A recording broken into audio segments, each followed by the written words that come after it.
Hello students, आज हम लोग क्लास 11 के first chapter that is basics of accounting के बारे में डिस्कस करने जा रहे हैं। इस चैप्टर में मेनली हम लोग 3 टर्म्स को डिस्कस करेंगे, जिसमें है first accounting, second book keeping and third accountancy. ये तीनों बहुत इंपॉर्टेंट टर्म्स है for this chapter. So let's start. First term है हमारा अकाउंटिंग। एंड अकाउंटिंग क्या है? अकाउंटिंग एक प्रोसेस है, systematic process. Accounting is a systematic process of, और इस प्रोसेस में बहुत सारे स्टेप्स है जो इसमें इन्वॉल्व होते हैं, which are first identifying transactions. It means हम लोग उस ट्रांजेक्शन को आइडेंटिफाई करते हैं जो फाइनेंशियल नेचर के होते हैं। So first step is to identify transaction which are of financial nature. Second step है हमारा जितने भी फाइनेंशियल नेचर के ट्रांजेक्शन्स हैं उनको मॉनेटरी टर्म में मीजर करना। तो सेकेंड स्टेप में हम लोग मीजर करते हैं those financial transactions in terms of money. And third, जो हम लोग फाइनेंशियल ट्रांजेक्शन्स को मीजर किए हैं इन टर्म्स ऑफ मनी, उनको रिकॉर्ड करते हैं एदर इन द जर्नल और in the subsidiary book. Journal और सब्सिडरी बुक हम लोग नेक्स्ट वीडियो में डिस्कस करेंगे, जो बेसिक्स अकाउंटिंग टर्म में हम लोग डिस्कस करेंगे उसको। उसके बाद फोर्थ स्टेप आता है क्लासीफाइंग, जिसमें हम लोग जितने भी रिकॉर्डेड बिजनेस ट्रांजेक्शन है जो फाइनेंशियल नेचर के हैं उनको क्लासीफाई करते हैं इनटू डिफरेंट हेड्स, और जिसको हम लोग लेजर बोलते हैं। आफ्टर जर्नल हम लोग उन सबको क्लासीफाई करते हैं into ledgers of different account. उसके बाद with the help of ledger हम लोग समराइज करते हैं दोस ट्रांजेक्शन्स को बाय प्रिपेयरिंग ट्रायल बैलेंस, जो हम लोग को बताता है कि हमारा जितना भी रिकॉर्ड है वे मैथमेटिकली एक्यूरेट है या नहीं है। तो मैथमेटिकल एक्यूरेसी को चेक करने के लिए हम लोग ट्रायल बैलेंस को प्रिपेयर करते हैं। उसके बाद है इंटरप्रिटेशन। हम लोग फाइंड आउट करते हैं कि हम लोग प्रॉफिट में है या लॉस में है, या हमारा बिजनेस का पोजीशन क्या है, हमारे एसेट्स और लायबिलिटीज़ के वैल्यू क्या है। तो उसके लिए प्रॉफिट एंड लॉस को ऑब्टेन करने के लिए हम लोग प्रॉफिट एंड लॉस अकाउंट या trade and profit and loss account भी बोलते हैं, जिसको वे प्रिपेयर करते हैं। ये हम लोग को बताते हैं कि हमारा जो बिजनेस है वो प्रॉफिट में है या लॉस में है। उसके बाद एक स्टेटमेंट आता है बैलेंस शीट। बैलेंस शीट हमारे एसेट्स और लायबिलिटीज़ के वैल्यू को बताता है, इंडिकेट करता है कि हमारा फाइनेंशियल पोजीशन कैसा है, और हमारा फाइनेंशियल परफॉर्मेंस को बताता है trading and profit and loss account. And last जो स्टेप है अकाउंटिंग का वे है कम्युनिकेटिंग। जितने भी ट्रांजेक्शन्स को हम लोग मेजर किए हैं, रिकॉर्ड किए, क्लासीफाई किए या समराइज किए, उसके बाद इंटरप्रेट किए with the help of trade and profit and loss account और बैलेंस शीट, उन सबको हम लोग कम्युनिकेट करते हैं to the useful users of the financial data. Mainly हम लोग जितने भी मैनेजमेंट फील्ड के होते हैं लोग, इंडिविजुअल, उन लोग को ये सब सारे के सारे यूजफुल इंफॉर्मेशन कम्युनिकेट करते हैं।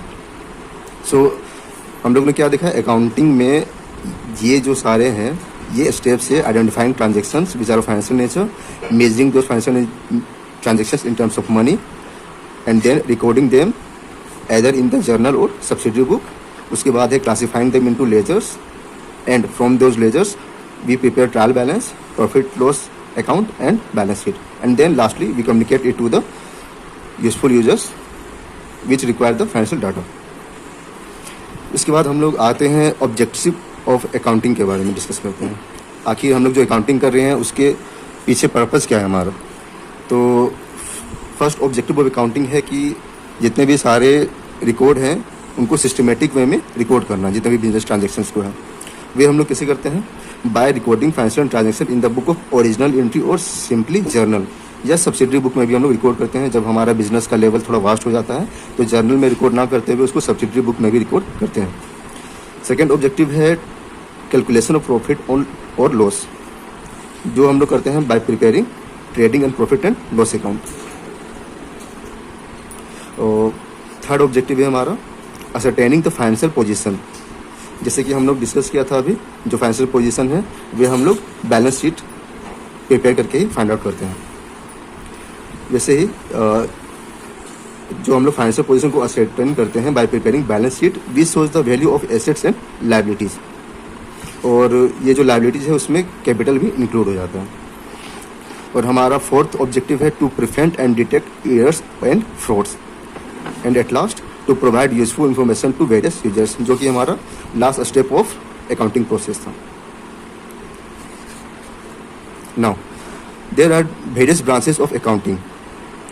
अकाउंटिंग में बहुत सारे ब्रांचेस हैं, जिसमें फाइनेंशियल अकाउंटिंग है, कॉस्ट अकाउंटिंग है, टैक्स अकाउंटिंग है, मैनेजमेंट अकाउंटिंग है, एंड सोशल रिस्पॉन्सिबिलिटी अकाउंटिंग है। Let's discuss them one by one. First है फाइनेंशियल अकाउंटिंग। फाइनेंशियल अकाउंटिंग जो हम लोग पिछले ये जो हम लोग पढ़ रहे थे अकाउंटिंग प्रोसेस से, इसी से मिलता जुलता है।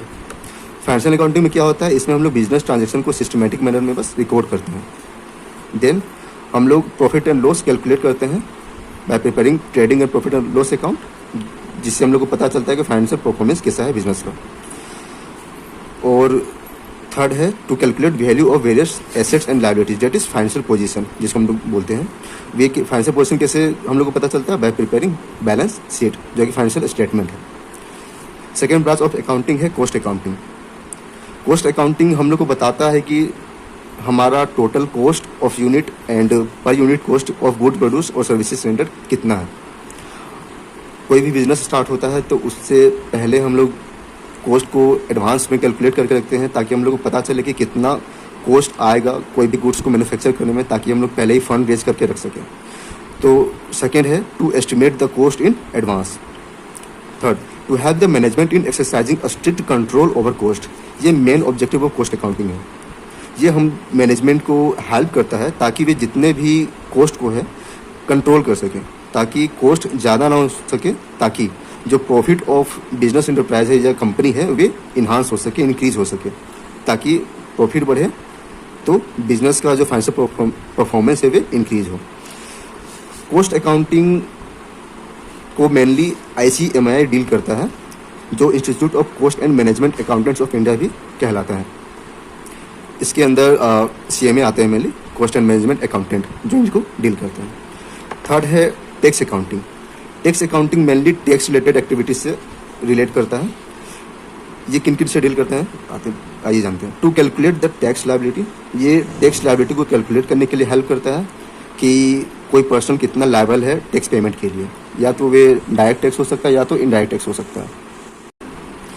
एंड टैक्स अकाउंटेंट से मेनली 2 प्रोफेशनल इंडिविजुअल हैं जो डील करते हैं, which are CMA and CAs। इन्हीं लोग को अथॉरिटी है कि वे टैक्स ऑडिट कर सकें, whether it is indirect tax audit और direct tax audit. Fourth branch of accounting है मैनेजमेंट अकाउंटिंग। इनका मेन ऑब्जेक्टिव क्या है, to present the accounting information in the simplest and useful form, ताकि जितने भी अकाउंटिंग इन्फॉर्मेशन है जो इन फॉर्म ऑफ लेजर हो, फिर ट्रायल बैलेंस हो, या प्रॉफिट एंड लॉस अकाउंट हो, या फिर बैलेंस शीट हो, उन सबको मैनेजमेंट मेनली डील नहीं करते हैं। उनको यूजफुल इन्फॉर्मेशन जो एक्सट्रैक्ट करके फाइंड आउट किए जाते हैं उनको कम्युनिकेट किया जाता है मैनेजमेंट अकाउंटिंग को, और वे प्रेजेंट करते हैं those accounting information in the simplest and useful form. और वे मैनेजमेंट अकाउंटिंग असिस्ट करते हैं मैनेजमेंट को in planning and controlling the operation of a business. और इनमें बहुत सारे टेक्निक यूज होते हैं by the management accounting individuals.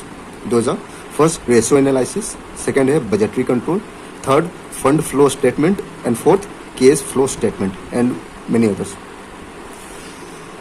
Fifth branch of accounting है सोशल रिस्पॉन्सिबिलिटी अकाउंटिंग। ये मेनली सोसाइटी से डील करता है। इनको प्रॉफिट मोटिव से नहीं देखा जाना चाहिए, ये सोशल वेलफेयर के लिए मेनली है। इनका क्या ऑब्जेक्टिव है, to provide records to the society on activities which reflect the contribution of an enterprise to the society. मतलब जो बिजनेस एंटरप्राइज है वे सोसाइटी को रिटर्न में क्या दे रहे हैं, क्या कंट्रीब्यूट कर रहे हैं for the society, way report society को बताता है। Thus, it is a process of identifying, measuring, and communicating the contributions of a business to the society.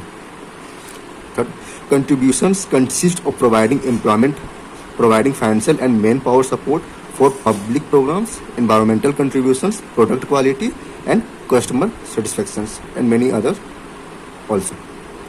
So, social responsibility accounting mainly deal करता है society से। वे ये report society तक पहुंचाता है कि वे अगर सोसाइटी से कुछ ले रहा है तो इन रिटर्न सोसाइटी के लिए क्या कंट्रीब्यूशन है उसका। जो कंट्रीब्यूशन उसमें इंक्लूड होता है वे हम लोग को financial and man power support provide करता है, हम लोग को एम्प्लॉयमेंट प्रोवाइड करता है, जितने भी इन्वायरमेंटल कंट्रीब्यूशन के लिए भी होता है उनके लिए फंड या खुद से ही पार्टिसिपेट करते हैं, ताकि जो हमारा इन्वायरमेंट है वो सिक्योर हो सके। कभी कभी प्लांटेशन प्रोग्राम भी उन लोग चलाते हैं और कोशिश करते हैं कि प्रोडक्ट जो है वे बेस्ट क्वालिटी का ही डिलीवर हो to the customers, so that customer satisfaction increase हो सके और कस्टमर अट्रैक्ट हो सके टुवर्ड्स द बिजनेस इंटरप्राइजेस, और उनका जो अल्टीमेट ऑब्जेक्टिव है दैट इज प्रॉफिट मैक्सिमाइजेशन वे अचीव हो सके। अब है second term, that is bookkeeping. हम लोगों ने अकाउंटिंग पूरा कंप्लीट देख लिया है। अब सेकेंड टर्म के बारे में डिस्कस करते हैं, जो कि है बुक कीपिंग। और बुक कीपिंग जो है वो पार्ट ऑफ अकाउंटिंग प्रोसेस है। अकाउंटिंग प्रोसेस में बहुत सारे स्टेप्स हैं, उनमें से फर्स्ट फ्यू स्टेप्स को इंक्लूड करके ही बुक कीपिंग बना है। So the objective of bookkeeping is to only maintain systematic records of financial transactions. केवल इनको systematic records of financial transaction को मेंटेन करना है, जो इंक्लूड करते हैं identification of financial transaction, measuring those transactions in monetary terms, recording those measure financial transactions in journal और subsidiary book, and then lastly classifying them into ledgers.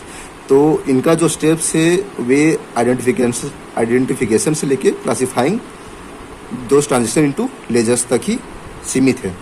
जबकि accounting में क्या था, अकाउंटिंग में ये देखिए, अकाउंटिंग में क्लासिफाइंग देम इनटू लेजर्स के बाद भी समराइजिंग करना था, जिसमें हम लोग ट्रायल बैलेंस प्रिपेयर करते थे। उसके बाद इंटरप्रेट करना था with the help of profit and loss account, and then balance sheet जो एक फाइनेंशियल स्टेटमेंट उनको प्रिपेयर करते थे। फिर अल्टीमेटली हम लोग कम्युनिकेट करते थे यूजफुल यूजर्स को जितने भी फाइनेंशियल डाटा इन्फॉर्मेशन होते थे।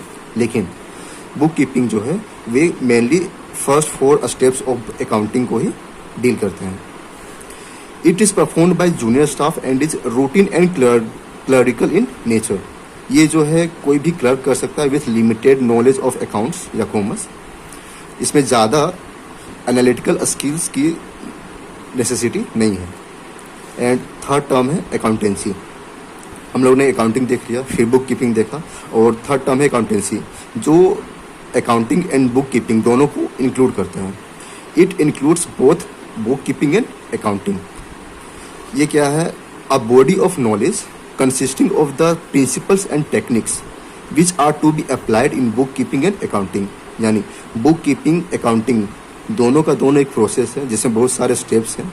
उन स्टेप्स को कैसे फॉलो करना है, कौन से टेक्निक्स को यूज़ करना है, कौन सा प्रिंसिपल को फॉलो करना है, ताकि उनको सिस्टमेटिक वे में रिकॉर्ड कर सके, आइडेंटिफाई कर सके, क्लासीफाई कर सके और इंटरप्रेट कर सके कि हमारा नेट रिजल्ट क्या है, हमारा फाइनेंशियल परफॉर्मेंस क्या है, फाइनेंशियल पोजीशन क्या है। उन सब के लिए जो प्रिंसिपल्स और टेक्निक्स है वे हम लोग को अकाउंटेंसी के हेल्प से ही पता चलता है। दस हम लोग कह सकते हैं कि accountancy is an entire body of the theory and practice of accounting. ये बहुत ही वास्ट टर्म है और इसका स्कोप बहुत ही वाइड है इन terms of accounting and book keeping.